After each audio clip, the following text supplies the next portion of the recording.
مولاي صل وسلم دائما أبدا على حبيبك خير الخلق كلهم. مولاي صل وسلم دائما أبدا على حبيبك خير الخلق كلهم. مولاي صل وسلم دائما أبدا. اعوذ باللہ من الشیطان الرجیم. بسم اللہ الرحمن الرحیم. یا ایھا الناس انا خلقناکم من ذکر و انثی وجعلناکم شعوبا وقبائل لتعارفوا ان اکرمکم عند اللہ اتقاکم. صدق اللہ العلی العظیم وصدق رسولہ النبی الکریم ونحن علی ذلک لمن الشاہدین والشاکرین والحمد للہ رب العالمین. حضرات گرامی، اللہ رب العزت کے ان گنت احسانات اور کرم میں سے ایک یہ بھی ہے کہ وہ ہمیں ہر لمحہ سیدھے راستے کی ہدایت دیتا ہے، اور یہ کوئی معمولی بات نہیں ہے کہ انسان کو سیدھا راستہ ملتا رہے، ہدایت کی طرف رہنمائی ہوتی رہے. اس سے بہتر اور بڑھ کر کوئی کسی کے ساتھ بھلا ہو نہیں سکتا ہے. اللہ رب العزت نے انسان کو بنایا تو انسان کے اندر دو طرح کے جذبات اس نے رکھے ہیں. نیکی کا جذبہ بھی ہے اور بدی کا بھی ہے. یہ کشمکش نیکی اور بدی کی جاری و ساری ہے. علامہ اقبال نے کہا تھا کہ ستیزہ کار رہا ہے ازل سے تا امروز، چراغ مصطفی سے شرار بورہ حدیث. کہ یہ کشمکش نیکی اور بدی کی شروع سے جاری ہے، اور قربان جائیں اللہ کی کرم نوازیوں کے کہ اس نے ہمیں نیکی کے جذبے کو ابھارنے کا ہر راستہ بتایا، جس سے نیکی کا جذبہ پروان چڑھتا ہے، مضبوط ہوتا ہے.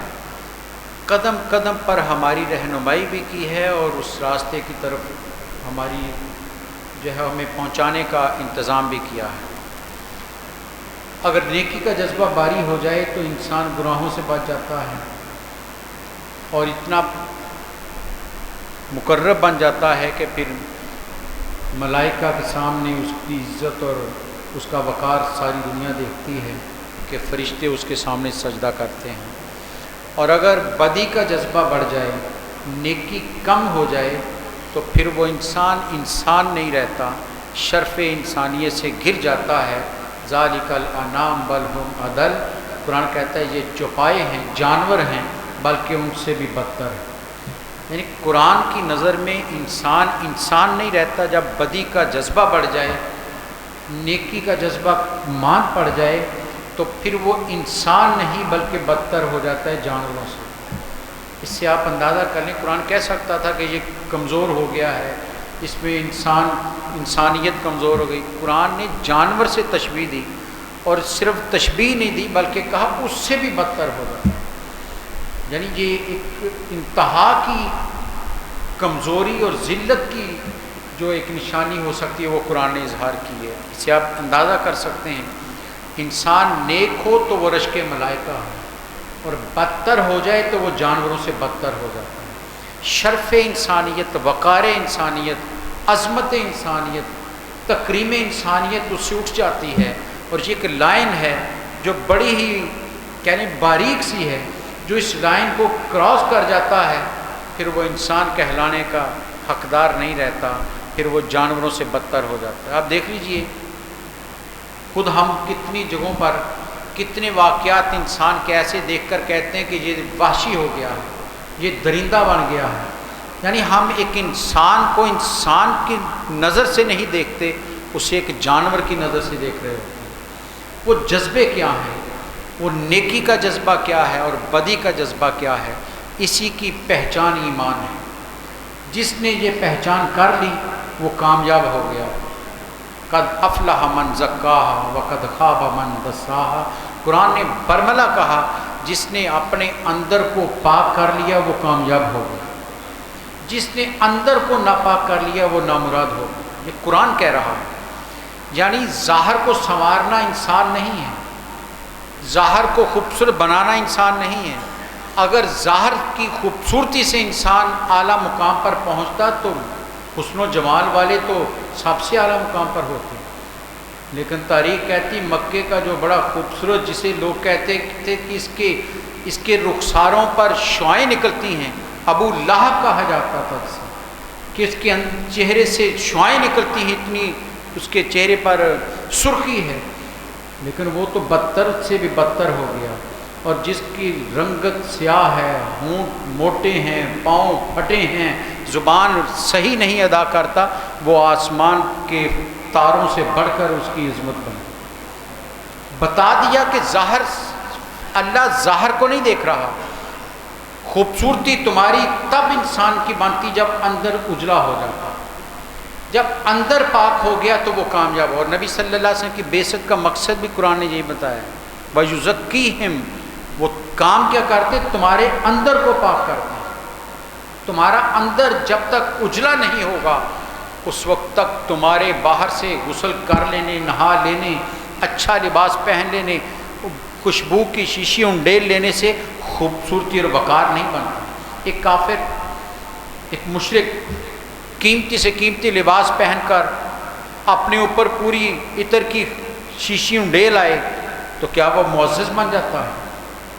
نہیں، وہ معزز نہیں بنے گا، وہ ناپاک۔ ان المشرکون نجس، قرآن کا برملا کہنا ہے، مشرک کتنا بھی صاف ستھرا ہو کر کیوں نہ آ جائے، کتنے اچھے لباس پہن کر آ جائے، کتنا اپنوں کو بنا سنوار کر آ جائے، وہ ناپاک کا ناپاک ہی رہتا ہے۔ دیکھنے میں تو اس نے لباس بڑا اچھا پہنا ہے، خوشبو لگائی ہے، غسل کیا ہے، کوئی داغ نہیں اس کے جسم پر ناپاکی کا، لیکن قرآن کہتا ہے وہ مشرک ناپاک ہے کیونکہ اس کا من میلا ہے۔ جب تک اپنے من کو پاک نہیں کرتا اس وقت تک تن کی پاکیزگی اس کے کام نہیں آنے والی۔ اندر کو اجلا نہ کیا جائے، اور اندر اجلا کب ہوتا ہے؟ جب نیکی کے جذبات بڑھتے ہیں، جب نیکی پروان چڑھتی ہے تو اندر اجلا ہو جاتا ہے، جب خدا کی توحید اور محبت رسول اندر اثر کرتی ہے تو پھر اس کی شعائیں انسان کے وجود سے منعکس ہوتی ہیں، پھر وہ کسی بھی رنگ نسل کا ہو وہ محترم و مکرم بن جاتا ہے۔ اس لیے اسلام کی تعلیمات کو اگر دیکھیں تو سارا زور ہے کہ اپنے اندر کو پاک کرو، اندر کی پاکیزگی، اندر کے جذبات کو پاک رکھو۔ اگر یہ نہیں پاک، نماز ظاہر میں کہا پڑھو، نظر آتی ہے، لیکن اندر نفاق ہو تو مدینے کے منافق نماز پڑھتے تھے، مسجد نبوی میں پڑھتے تھے، اور نبی صلی اللہ علیہ وسلم امامت کے مصلی پر کھڑے ہوتے ہیں۔ بتائیے ان سے کائنات میں افضل امام ہو سکتا ہے کوئی؟ میرے سرکار نماز پڑھا رہے ہیں، مسجد نبوی ہو، پیچھے نماز پڑھی جا رہی ہو، لیکن آپ نے کیا فرمایا؟ ایک دن نماز سے رخ آپ نے پھیرا، منبر پر جلوہ گر ہوئے اور فرمایا نام لے کر، کم یا فلاح، اے آدمی کھڑا ہو جاؤ، فخر جانتا منافق، نکل جاؤ تم منافق۔ مسجد سے نکال دیا، نماز پیچھے پڑی، نماز پیچھے پڑی۔ اب نماز عبادت کا ایک نشان ہے، لیکن بتا دیا یہ بھی قبول تب ہوگی جب تک اندر تمہارا پاک نہیں ہے۔ اندر کو جھکاؤ خدا کے سامنے، اندر اجلا کرو، خدا کی توحید اندر نہیں ہے تو نماز کا کوئی فائدہ نہیں۔ اندر شرک ہے، اندر غلاظت ہے، اندر نفاق ہے تو نماز بھی کام نہیں آتی۔ یہ ظاہری عبادات بھی کامیاب تب ہوتی ہیں جب اندر انسان کا پاک ہو جاتا ہے، اندر کے جذبات کو پاکیزہ کرنا ہے۔ اور وہ کیسے ہوتے ہیں؟ وہ نبی صلی اللہ علیہ وسلم نے کیے ہیں، اندر کو پاک کیا ہے۔ سب سے پہلا جو اندر کا پاکیزگی کا عمل ہے وہ توحید کا بوٹا اندر لگانا ہے۔ ایک خدا کو مانو، کسی کے سامنے سجدہ نہ کرو۔ کتنا بڑے سے بڑا سوچئے، نبی صلی اللہ علیہ وسلم کی ذات سے بڑھ کر تو کوئی نہیں ہو سکتا، کتنا ولی ہو، کتنا کوئی شیخ ہو، مجدد ہو، کوئی کتب ہو، غوث ہو، ابدال ہو، سرکار کے قدموں کی خاک کے برابر بھی نہیں ہے۔ نبی صلی اللہ علیہ وسلم تشریف لائے، صحابہ نے کہا یا رسول اللہ صلی اللہ علیہ وسلم ہم نے بڑے بڑے درباروں کو دیکھا ہے، لوگ بادشاہوں کو سجدے کرتے ہیں، آپ تو کائنات کے مالک ہیں، آپ کو سجدہ کرنے کو دل چاہتا ہے۔ کیا فرمایا میرے سرکار نے؟ فرمایا سنو، سجدہ فقط رب کو ہوگا، کسی اور کو نہیں کیا جائے گا۔ اپنی ذات کے لیے بھی سجدہ منع کر دیا۔ اب کسی پیر کو سجدہ کیسے جائز ہو سکتا ہے؟ اس لیے اعلیٰ حضرت نے فتویٰ دیا ہے، عبادت کی غرض سے اگر کسی کو سجدہ کرو تو یہ شرک ہے، اور اگر تعظیم کے لیے سجدہ کرو تو یہ حرام ہے۔ شریعت میں کوئی اجازت نہیں کسی اور کو سجدہ کرنے کی۔ سجدہ فقط اور فقط رب کو کیا جائے گا، کسی غیر کو نہیں کیا جائے گا۔ اس لیے جو بھی دربار پر کسی پیر کے قدموں میں سر جھکاتا ہے، سر رکھتا ہے، وہ توہین کا مرتکب ہو رہا ہے، اسے دوبارہ خدا کی طرف لوٹنا، توحید میں ملاوٹ کر رہا ہے۔ اس لیے فرمایا اندر کو پاک کرنا ہے، توحید کا ایسا خالص پودا لگاؤ جس میں ملاوٹ نہ ہو۔ اور جب توحید کا خالص پودا اندر لگ جائے گا تو پھر محبت رسول خود بخود پھوٹے گی، کیونکہ خدا کو دیکھا کسی نے نہیں ہے، نبی صلی اللہ علیہ وسلم کی زبان مبارک سے سن کر اندر توحید کا پودا لگایا ہے۔ اس لیے وہ ذات کتنی دل کے قریب ہو جائے گی جس نے اندر بوٹا لگایا ہو۔ توحید کا تحفہ میرے سرکار نے دیا ہے، کسی اور نے نہیں دیا۔ اس لیے ان سے محبت توحید کے بعد سب سے بڑا انسان پر فرض ہے کہ نبی سے محبت کرے۔ یہ اندر کو چمکاتی ہے محبت رسول۔ یہ جذبے ہیں، جب ان کے تحت انسان پھر ہوتا ہے، پھر اس کے اندر کسی قسم کی غلاظت نہیں رہتی، پاک ہو جاتا ہے۔ ہر اس کی سوچ بھی، اس کی فکر بھی، اندر سے اٹھنے والے خیالات بھی اللہ اور اس کے رسول کے احکامات کے تابع آ جاتے ہیں۔ پھر وہ انسان رش کے ملائکہ بنتا ہے۔ پھر وہ ہیں جن کے بارے میں رب کہتا ہے رضی اللہ عنہم ورضوا عنہ، ارے یہ وہ ہیں جن سے میں راضی ہوں، یہ مجھ سے راضی ہیں۔ یہ دنیا میں کسی اور کے لیے نہیں، فقط ان لوگوں کے لیے خدا کا پیغام ہے جو خالص اللہ کے ہو جاتے ہیں، للہیت جن میں آ جاتی ہے۔ خدا کہتا ہے یہ مجھ سے راضی ہے، میں ان سے راضی ہو گیا۔ جسے خدا کی رضا کا پیغام مل جائے اسے کیا چاہیے؟ ہماری ساری عبادات کا ایک ہی مقصد ہے کہ خدا راضی ہو جائے، اور جسے خدا خود کہے کہ یہ مجھ سے راضی، میں اس سے راضی، اس سے اور کیا چاہیے؟ دنیا میں زندہ انسانوں کو پیغام ملا ہے۔ تو اندر کو پاک کرنا ہے حسد سے، کینہ سے، بغض سے، نفرت سے۔ یہ ساری اندر کی جو انسان کی نورانیت اس کو داغدار کرتا ہے۔ اندر کو انسان کے جو اندر ہے اس کی علائشیں ہیں، بیماریاں ہیں، ان سب کو چھوڑنا ہے۔ دیکھ لیجیے نبی صلی اللہ علیہ وسلم، کسی سے حسد کیا، کسی کے ساتھ کوئی بغض رکھا، کتنی تکلیفیں ملی میرے سرکار صلی اللہ علیہ وسلم۔ کائنات میں آخری لمحات میں شدت کا بخار تھا نبی صلی اللہ علیہ وسلم، بہت تکلیف تھی۔ تو حضرت خاتون جنت نے کہا رضی اللہ تعالیٰ عنہ کہ ابا جان آپ کو تکلیف بہت ہے، بیماری بہت سخت ہے۔ مسکرائے میرے سرکار، فرمایا بیٹی تیرے باپ کا مقام بھی بہت بڑا ہے۔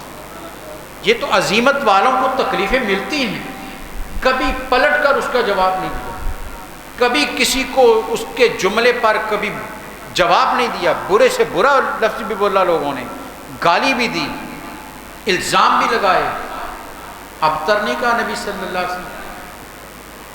قرآن کی سورہ کوثر تو گواہ ہے اس پر کہ آپ کو نعوذ باللہ من ذالک ابتر کہا گیا، لیکن سرکار کی زبان خاموش ہے، آپ نے نہیں جواب دی۔ یہ تو رب کی شان ہے کہ وہ جواب دے رہے ہیں، اس نے اپنے نبی کے دفاع میں جواب دیا، سرکار نے کوئی جواب نہیں دیا۔ یہ اندر کے انسان کو اتنا پاک اور صاف کر لیا تھا کہ اندر کوئی نشانی، کوئی عیب کی ہو نہیں سکتی، اور اس کا پرتو صحابہ اکرام پر ہے۔ ایک ایک صحابی، کھانے کو کچھ نہیں ہے، رب کا گلہ نہیں ہے، گھر میں کچھ بھی نہیں ہے، لیکن شکر کے سجدے ادا کر رہا ہے، پہننے کو لباس نہیں ہے، لیکن جہاد کے لیے اپنی جان پیش کر رہا ہے۔ نہیں کہا کہ مولا دیا کیا ہے جو پیش کروں، نہیں، جو کچھ بھی ملا رب کے حضور پیش کر، کیونکہ رب کے ہاں تعداد نہیں دیکھی جاتی، جذبے دیکھے جاتے۔ اس لیے وہ روایت تو آپ نے پہلے بھی سنی کہ آپ نے کہا لاؤ خدا کے راستے میں، صحابہ لائے، ڈھیر لگ گیا. ایک غریب صحابی ڈرتے ڈرتے میری سرکار کی مجلس میں بیٹھے ہیں، کوشش کرتے ہیں کبھی آگے بڑھنے کی، پھر رک جاتے ہیں. آپ نے دیکھا، پیار سے بلایا، کہا کیا بات ہے؟ اس نے کہا یا رسول اللہ صلی اللہ علیہ وسلم سارے اسلام کی خدمت میں مال پیش کر رہے ہیں، میں بھی چاہتا ہوں پیش کروں، میرے پاس تو کچھ بھی نہیں. آپ نے فرمایا کیا ہے تیرے پاس؟ اس نے کہا یا رسول اللہ ایک کھجور کی گٹلی ہے، ایک کھجور ہے، وہی میری طرف سے قبول کر لیجئے. روایت کیا کہتی ہے، میرے سرکار نے اس کی ایک کھجور کو پکڑا، اس مال کے ڈھیر کے اوپر رکھ دیا، فرمایا یہ سارا مال ایک طرف، اس غریب کا یہ کھجور کی گٹلی ایک طرف. خدا کے ہاں جذبے دیکھے جاتے ہیں، تعداد نہیں دیکھی جاتی. صحابہ نے جو تھا وہ پیش کر دیا، اس لیے عظیم مقام پر پہنچ گئے. اندر کو اجلا اتنا کر لیا تھا کہ کسی سے کوئی شکایت نہیں رہی، کسی سے گلا نہیں رہا، کسی کی بدخوئی نہیں کی، کسی پر الزام نہیں دھرا. اتنے مصفہ وجود بن گئے تھے کہ کائنات کے انسان آج بھی پلٹ پلٹ کر مثال دیتے ہیں تو خلافت راشدہ کی دیتے ہیں، ان نفوس قدسیہ کی مثال دیتے ہیں کہ لوگوں انسان بننا ہے تو ان جیسا بننا ہے. یہ ہے انسان جو خدا کے مطلوب ہیں. اور اگر بدی کا جذبہ بڑھ جائے، آج جو پیغام میں آپ کو دینا چاہتا ہوں، آج ہمارے ہاں بدی کے جذبے بڑھ گئے ہیں، بدی مزور ہو گئی ہے. آج انسان کا اپنے آپ پر غور کرنا ختم ہو گیا ہے. صحابی نے پوچھا تھا نبی صلی اللہ علیہ وسلم، یا رسول اللہ صلی اللہ علیہ وسلم ہم کوئی کام کرتے ہیں، اب ہمیں کیا خبر یہ اچھا ہے، نیکی کا ہے یا برائی کا ہے؟ اس وقت کوئی بھی پاس نہیں ہوتا، کس سے پوچھیں اس لمحے؟ آپ نے فرمایا استفت قلبک، او کما قال، فرمایا اپنے دل سے فتویٰ لے، دل سے پوچھ. نے کہا یا رسول اللہ وہ کیسے؟ فرمایا جس کام کے کرنے کے بعد دل مطمئن ہو جائے سمجھو وہ نیکی کا ہے، اور جس کام کے کرنے کے بعد دل دھڑکنے لگے اور تو ڈرے کہ لوگوں کو خبر نہ ہو، وہ گناہ کا کام ہے. اندر ایک تمہارے مفتی بٹھایا ہے اللہ نے، کبھی اس کو پوچھا ہے؟ کوئی کام کرنے سے پہلے کبھی اس کی رائے لی ہے ہم نے؟ کبھی اس کی طرف رجوع کیا ہے؟ اندر سے وہ ہمیں پکارتا رہتا ہے کہ یہ کام درست نہیں ہے، ہم نے کبھی توجہ نہیں دی اس پر. آج اس لیے بدی مزور ہو گئی ہے کہ دل کی وہ جو آواز ہے، جو نیکی کا جذبہ ہے، وہ جو پکار ہے اس کی وہ کمزور ہو گئی. ہم اس پر توجہ نہیں دیتے. ہمیں دنیا کی رنگینیوں نے اتنا کھینچ لیا ہے کہ اندر سے جو رکاوٹ جس نے ڈالنی ہے، بدی سے روکنا ہے، ہم نے اس بیریئر کو ہم نے نظر انداز کر دیا. اس لیے جو چاہے کر رہے ہیں. آج کا معاشرہ مادر پدر آزاد ہوتا جا رہا ہے. دیکھ لیے چاروں طرف آپ، اسلامی معاشرہ ہے، ہر شخص نبی صلی اللہ علیہ وسلم کا کلمہ پڑھتا ہے. کیسا نہیں ہے؟ اکثریت کلمہ گو ہے نبی صلی اللہ علیہ وسلم کی، لیکن رویے دیکھ لیجیے آپ، ہمارے اعمال دیکھ لیجیے، ہمارے رویے کیا ہیں کہ ایک عورت جس طرح اس پر درندوں اور وحشی جانوروں کی طرح انسان ٹپکے ہیں، یہ انسانی معاشرہ کہلانے کے قابل رہتا ہے؟ اسلامی معاشرہ تو بہت دور کی بات، ہم تو انسانی معاشرہ کہلانے کے حقدار نہیں رہے. یہ صرف تو جنگلوں میں آپ کو جانوروں میں ملتی ہے کہ وہ پلک جاتے ہیں ایک پر کمزور پر اور اس کی بوٹیاں اڑا دیتے ہیں. یہ تو جانوروں کی صفت ہے، انسان کی نہیں ہے. اور انسان بھی وہ جو کلمہ گو ہوں، جو نبی صلی اللہ علیہ وسلم کا کلمہ پڑھ رہے ہیں، اس پاک ذات کا جن کی طہارت، عظمت اور پاکیزگی کا عالم یہ ہے کہ ذات تو ایک طرف، جن کا نام اتنا مقدس ہے کہ شاعر تڑپ اٹھتا ہے، ہزار بار بشوئم دہن سے مشک و گلاب، ہنوز نام تو گفتن کمال بے ادبی. یا رسول اللہ صلی اللہ علیہ وسلم، میں اپنے نام، اپنی زبان کو 1000 مرتبہ مشک و گلاب سے دھو بھی ڈالوں، پھر بھی آپ کا نام اتنا پاکیزہ ہے کہ لیتے ہوئے ڈرتا ہوں بے ادبی نہ ہو جائے. جن کا نام اتنا مقدس اور پاکیزہ، اس وجود کی پاکیزگی کی کون گواہی دے سکتا ہے؟ کون اس کا اندازہ کر سکتا ہے؟ اس نبی کا ہم کلمہ پڑھیں اور ہمارے کردار میں پاکیزگی نہ ہو. ہمیں تو 5 مرتبہ دن میں پاکیزگی اختیار کرنے کا حکم دیا گیا ہے. وضو کیا ہے؟ کیا پاکیزگی نہیں ہے؟ 5 مرتبہ پاک صاف وجود لے کر آؤ. یہ تربیت دی گئی تھی ہمیں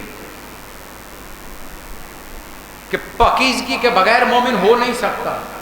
ارے رب کو پکارنا ہے، اپنے لباس کو پاک کرو، جسم کو پاک کرو، اندرونی بیرونی ساری روحانی جتنی بھی غلاظتیں دھو کر آؤ، رب کے سامنے جانا ہے. یہ تربیت 5 مرتبہ ایک دن میں ہمیں دی گئی تھی، لیکن ہم نے بلا دی. ہم تو رسمی وضو کرتے ہیں. ہماری تو ایک عادت ہے کہ آئے وضو کیا نماز پڑھ لی، کبھی ڈوب کر سوچا نہیں کہ میں گھر میں بیٹھا بھی تو رب کا نام لے رہا تھا، یہاں آتے ہوئے مجھے وضو کیوں کروایا گیا ہے؟ کہ رب کا نام ہی لینا ہے. کیوں روکا گیا ہے؟ آپ بیٹھے ہیں بے وضو ہیں، آپ آیت تلاوت کر لیں، کوئی گناہ نہیں ہے، لیکن قرآن کہتا ہے لا یمسہ الا المطہرون. ارے اس مقدس کتاب کو ہاتھ لگانا ہے تو پہلے پاک ہو کر آؤ، پاکیزگی اختیار کرو. ہمیں تو قدم قدم پر پاکیزگی کا درس دیا گیا تھا. آج وہی معاشرہ اتنا ہمارے کرداروں میں بدی اتنی منظور ہو چکی ہے کہ آج ہر طرف بدامنی ہے، انتشار ہے.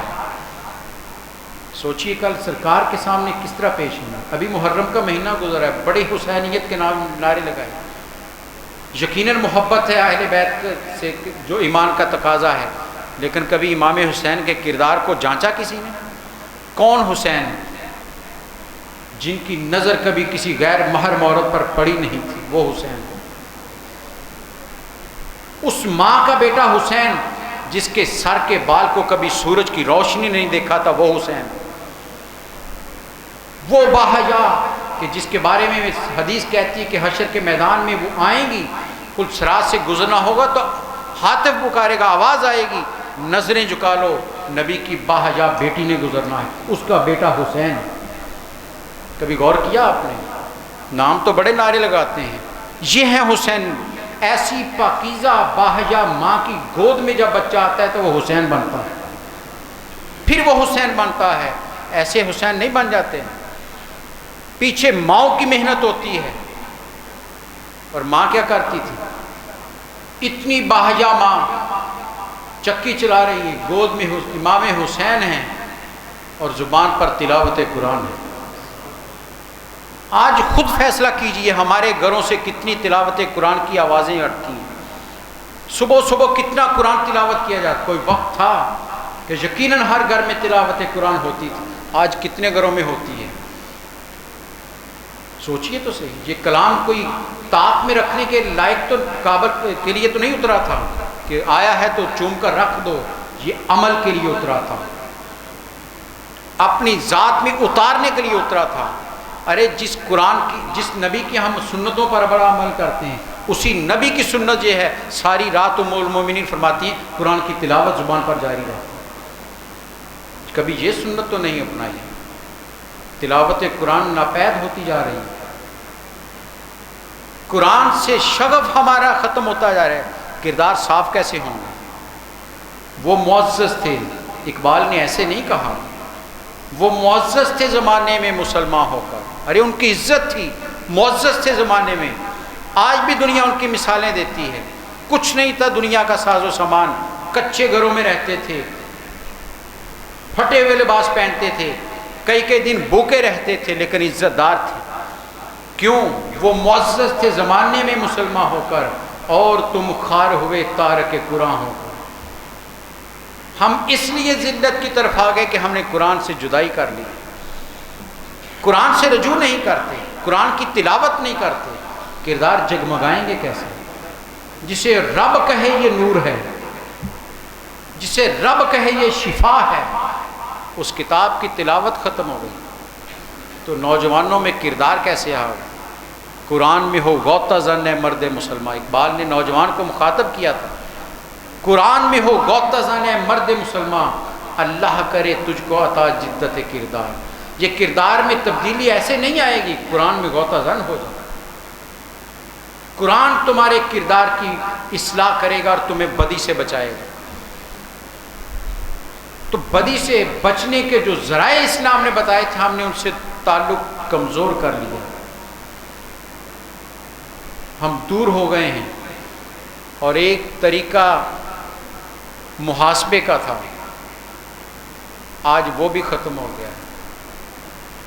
کلکم رائن و کلکم مسئول عن رعیتہ او کما قال، میرے اور آپ کے کریم نبی صلی اللہ علیہ وسلم نے ارشاد فرمایا تھا تم سب نگران ہو، اور قیامت کے روز تمہاری نگرانی کا سوال کیا جائے گا۔ اور قرآن کی زبان میں پوچھیں تو قرآن کہتا ہے یا ایھا الذین آمنوا قوا انفسکم واہلیکم نار، اے ایمان والو، ذرا غور کیجئے گا، آج عمومی طور پر کہا جاتا ہے ایمان والا جنت میں جائے گا، کہا جاتا ہے نا جی ایمان لے آئیں جنت میں جائیں، لیکن قرآن یہ کیوں قید لگا رہا ہے؟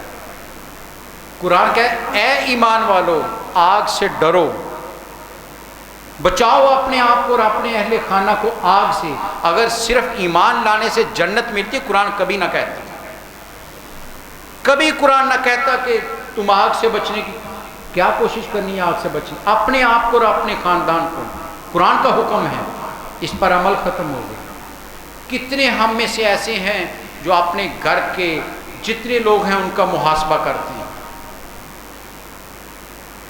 کتنوں نے پوچھا باپوں نے بیٹے سے کہ آج کہاں کن دوستوں میں دن گزار کر آئے؟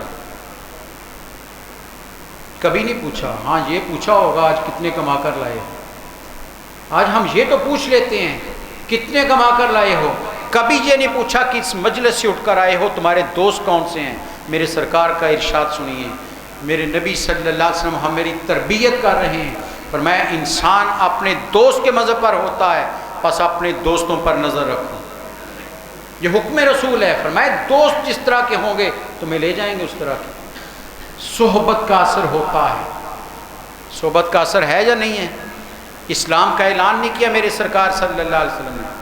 صحبت کا اثر دیکھیے، میرے سرکار کی دوستی کس کس سے ہے؟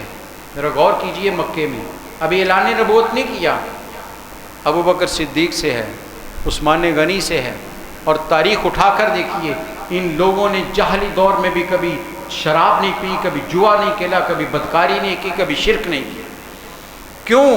دوستی میرے سرکار کے وجود سے تھی۔ صحبت کا اثر ہوتا ہے۔ ہم نے بچوں سے پوچھنا چھوڑ دیا تمہارے دوست کیسے ہیں، کتنے ان میں ایسے ہیں جو نماز پڑھنے والے ہیں، کتنے ایسے ہیں جن کے کردار ایسے ہیں کہ جن پر اطمینان کیا جا سکتا ہے، جن پر کوئی شک نہیں ہو سکتا، کبھی نہیں پوچھا۔ پھر ایسے ہی انسان پیدا ہوں گے، پھر یہی ہوگا جو معاشرے میں ہو رہا ہے، پھر عزت باپ چیخے گا کہ میری گھر کی عورتوں کی عزت محفوظ نہیں ہے، تب شاید ہماری آنکھ کھلے جب گھر گھر آگ پہنچے گی۔ سرکار کا ارشاد سنیے، اور میرے نبی صلی اللہ علیہ وسلم نے اتنے حکمت بھرے انداز میں سمجھایا، مثال دے کر۔ پھر میں صحابہ سنو، ایک کشتی لوگوں کو دریا کے دوسری طرف لے کر جاتی تھی، کشتی تیار تھی، لوگ آ رہے تھے، پیسے دے کر ٹکٹ لے کر اپنی جگہ ان کو ملتی جا رہی تھی، سیٹ الاٹ ہوتی جا رہی تھی، ہر کوئی اپنی اپنی سیٹ پر بیٹھ رہا تھا۔ پر میں جب کشتی کی سواریاں مکمل ہو گئیں کشتی چل پڑی۔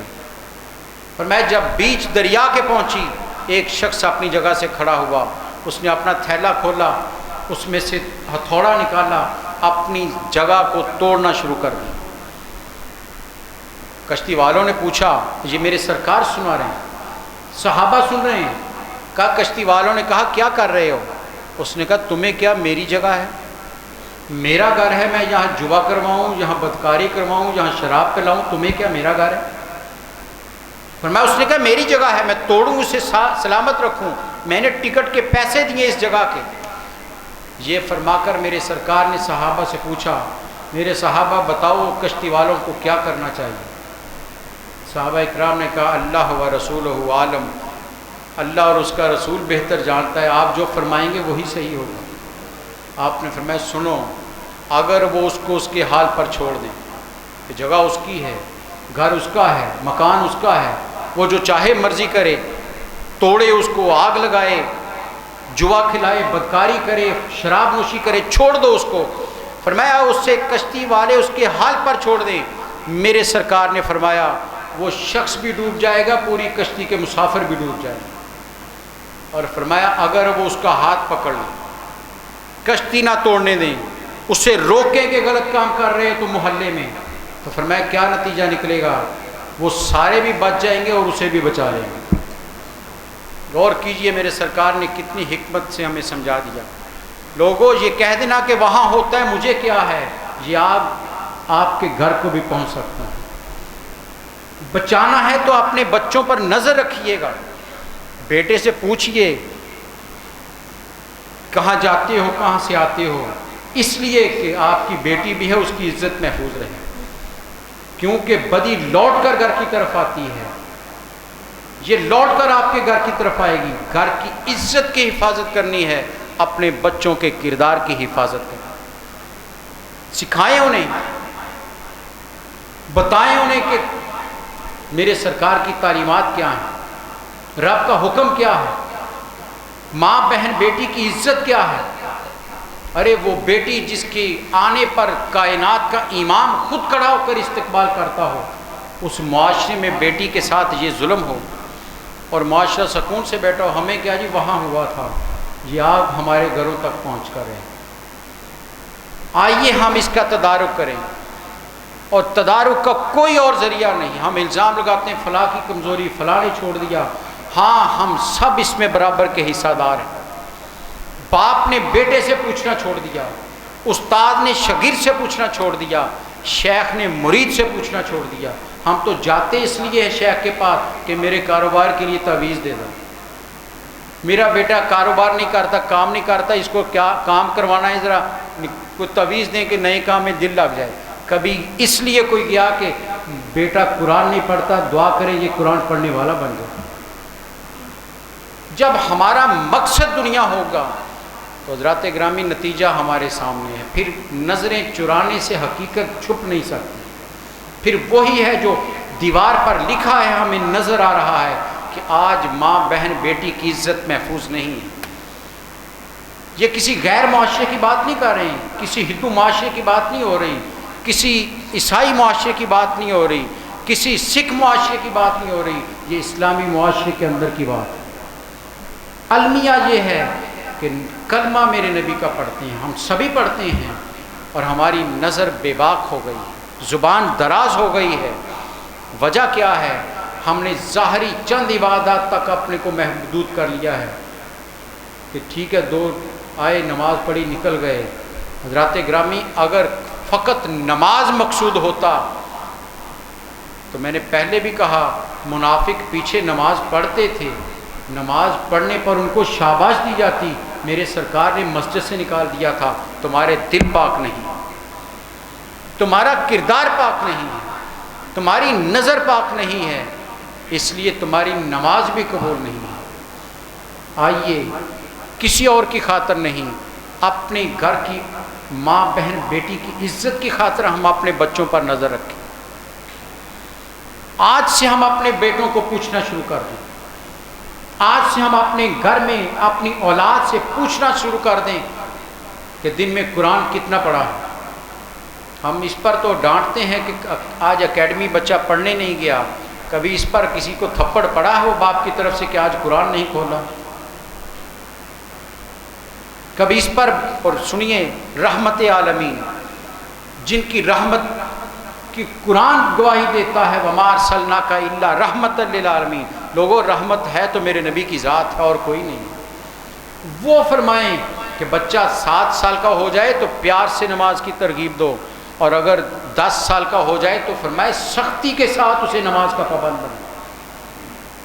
کس باپ نے اپنی اولاد کو اس کی طرف راغب کیا؟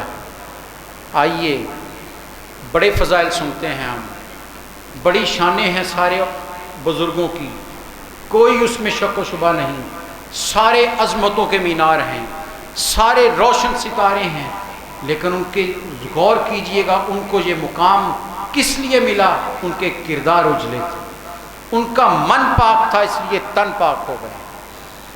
ہمارے تن بڑے اجلے ہیں، لباس بڑے اچھے پہنتے ہیں، من پاک نہیں ہے، اس لیے معاشرے میں یہ افراتفری ہے۔ خدا کے لیے حضرات گرامی اپنے بچوں کو پوچھنا شروع کر دیجیے۔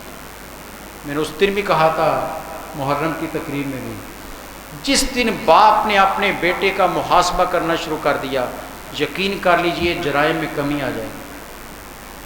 اپنی ذمہ داری کو محسوس کیجئے. یہ جواب کل قیامت کو رب کے حضور دینا ہے. یہ میں نہیں کہتا، میرے سرکار نے کہا کلکم رائن و کلکم مسئول عن رعیتہ، تم سب نگران ہو، تمہاری نگرانی کا سوال پوچھا جائے گا. ارے اولاد جنم دینا کام نہیں تھا باپ کا، وہ تو ایک جانور بھی جنم دیتا ہے. اولاد تو جانور کے ہاں بھی پیدا ہوتی ہے. ارے تم نے جنم دیا تھا تو اسے انسان بنانا تمہارا کام تھا. کیا انسان بنایا؟ کیا اس کے اندر تہذیب اس کے اندر رکھی؟ کیا اسے سمجھایا کہ بڑا کیا ہوتا ہے، چھوٹا کون ہے؟ نبی صلی اللہ علیہ وسلم کا ارشاد سنیے.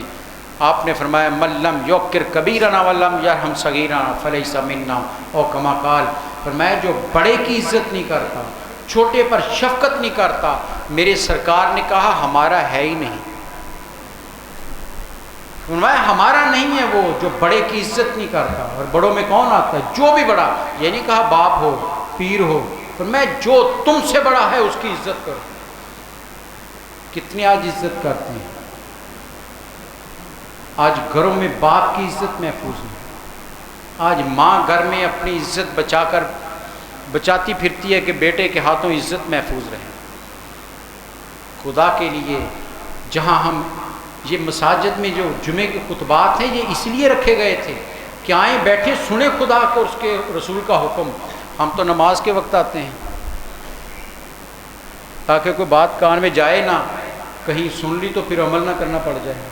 معذرت کے ساتھ آئیے دین کی طرف آئیے، گھروں کو روشن کریں قرآن کی تلاوت سے. جس کتاب کا ایک ایک حرف 10 نیکیاں دیتا ہے، ہم کتنے دور اس سے ہو گئے. ہم نے بڑے شارٹ کٹ راستے اختیار کر لیے ہیں. نفی نہیں کر رہا، عصمت ہے نعت میں، لیکن قرآن کی تلاوت چھوڑ کر صرف نعت پر رہنا یہ بھی میرے سرکار کو پسند نہیں ہے، یقیناً پسند نہیں ہے. ارے جس نبی کی رات تلاوت قرآن میں گزرتی ہو اس کا امتی قرآن کو ہاتھ ہی نہ لگائے. گھروں میں قرآن لے کر عہد کیجیے، آج زیادہ نہ صحیح ایک رکوع، گھر کا ہر فرد کم از کم ایک رکوع روزانہ تلاوت کرے. پھر قرآن کی برکات گھروں میں دیکھیے گا، پھر رب کی رحمتوں کا اور گھر کے ماحول کا فرق دیکھیے گا. اگر ہفتے کے بعد 10 دن کے بعد آپ کو نظر نہ آئے تو پھر کہنا یہ قرآن ہے، اللہ کا کلام ہے، یہ روشن کتاب ہے. قرآن کہتا ہے یہ تو نور ہے اور ہم نے نور کو بند کر کے طاق پر رکھا ہوا ہے. کیسے بچوں میں کردار ان کے بہتر ہوں گے. آئیے اپنی ذات کی حد تک آپ سارے اچھے ہیں، لیکن اپنی اولاد کو بھی اچھا کرنے کی کوشش کیجیے. کتنے باپ ہیں جو نماز کے لیے نکلتے ہیں تو اولاد کو کہہ کر نکلتے آؤ میرے ساتھ. بازار میں بیٹھے ہوتے ہیں، گھر میں بیٹھے ہوتے ہیں. کتنوں نے اپنے بچوں پر اس پر سختی کی ہے کہ میرے ساتھ چلو نماز کے لیے. کتنے باپ ہیں جو کہتے ہیں کہ گھر میں تلاوت قرآن کے لیے قرآن کو کھولو. کتنے ہیں جو کہتے ہیں کہ میرے نبی کی سیرت کا مطالعہ کرو. اللہ تعالیٰ مجھے اور آپ کو دین کی طرف رجوع کرنے کی توفیق عطا فرمائے. یقیناً نماز پڑھی جاتی ہے، بہت ذوق ہے اس میں، لیکن نماز میں حلاوت لینی ہے، نماز کا اثر لینا ہے تو کردار کو اس کے مطابق ڈال لیجیے. پھر دیکھیے نماز، قرآن کہتا ہے ان الصلاۃ تنہی عن الفحشاء والمنکر. قرآن کہہ رہا ہے بے شک، تاکید کے صیغے کے ساتھ، بے شک نماز برائی اور بے حیائی سے روکتی ہے. اب نماز بھی پڑھ رہا ہو، برائی بھی کر رہا ہو اور فحش کلامی بھی کر رہا ہو تو پھر اپنی نماز پر غور تو کرنا چاہیے. پھر سوچنا چاہیے کہ میں نے نماز پڑھی بھی ہے یا نہیں پڑھی. کیوں کہ قرآن تو کہے کہ یہ تو روک دیتی ہے برائی اور بے حیائی سے، اور زبان پر فحش کلامی ہو، کردار میں برائی ہو، تو پھر نماز کا بھی دیکھنا ہوگا کہ ہم سچے دل سے نماز پڑھتے ہیں یا ایک روایت بنا لی ہے. حضرات گرامی، کوشش کیجئے گا اپنی اپنی سطح پر. کل قیامت کے روز لا تزر وازرۃ وزر اخری، قرآن نے یہ بھی بتا دیا کوئی کسی کا بوجھ نہیں اٹھائے گا. یہ پکی بات ہے. اپنے اپنے بوجھ اٹھا کر آنے ہیں. باپ کے اولاد کا بوجھ اس پر ہوگا، جواب دہ ہوگا کہ اولاد کی تربیت کیا کی تھی. اس لیے کل قیامت کے روز رب کے حضور جو سوال کا جواب دینا ہے، ابھی سے تیاری اس کی کر لیجیے. اپنے گھروں کی عزتوں کی حفاظت کے لیے اپنی اولاد پر نظر رکھیے گا. اپنے گھر کی چار دیواری کی حفاظت کے لیے پہرے دار سیکورٹی گارڈ حفاظت نہیں کرتا. جس گھر کے لوگ بااخلاق ہوتے ہیں، کردار والے ہوتے ہیں، ان کو باہر پہرے دار کھڑے کرنے کی ضرورت نہیں پڑتی ہے. کسی صحابی کے گھر کے باہر وہ تو بہت عظیم تھے، داتا علی حجویری جب دنیا میں تھے کتنے گارڈ کھڑے ہوتے تھے. درویش بیٹھا ہوا ہے اور وہ تو تھا ہی سارا ہندو معاشرہ. خواجہ اجمیری تو ہندوؤں کے درمیان بیٹھے تھے، لیکن کردار اتنا مضبوط تھا کہ کوئی ان کی طرف نظر اٹھا کر نہیں دیکھتا تھا. آئیے ہم بھی ان اولیاء کے ماننے والے ہیں، ان صوفیاء کے ماننے والے ہیں، صحابہ اکرام اہل بیت کے ماننے والے ہیں. اپنے کرداروں کی حفاظت کریں. اللہ تعالیٰ مجھے اور آپ کو نیکی پر چلنے کی توفیق عطا فرمائے اور برائی سے بچنے کی توفیق عطا فرمائے. وآخر دعوانا الحمدللہ رب العالمین. مولاي صل وسلم دائما أبدا على حبيبك.